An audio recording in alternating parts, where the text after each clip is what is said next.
is called usury. Usury is illegal. So in Christian nations, lending money for an interest rate was illegal. So because it was illegal for the Christians, who did the lending? The Jews. So there was Christians who could lend for 0% or didn't lend at all.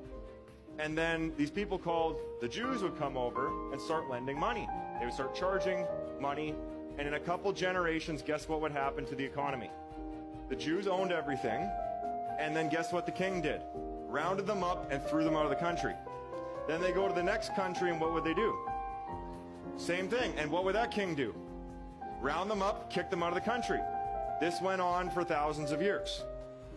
This is why the Jews in history have had no country.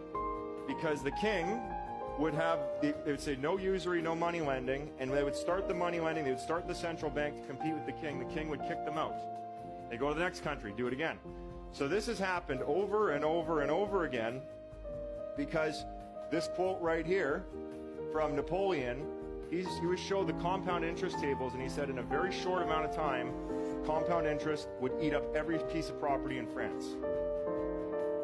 In fact, I'm going to show you how powerful compound interest is. Very scary thing. And there's a reason why it was illegal.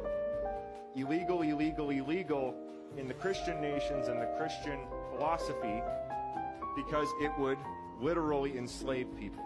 Guys, the interest on credit cards enslave people today. Does student loans enslave people today?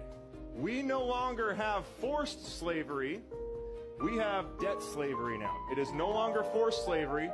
There's not a massa with a whip whipping you anymore to pick cotton or something like that, or build wallets or whatever you're doing, build boats, all sorts of slavery.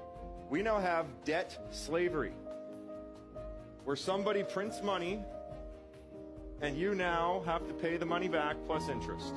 Okay, so Pareto's principle. In Italy, an economist named Pareto noticed that 80% of the land was owned by 20% of the families. The start of modern banking was in Italy. You had the Jewish population there.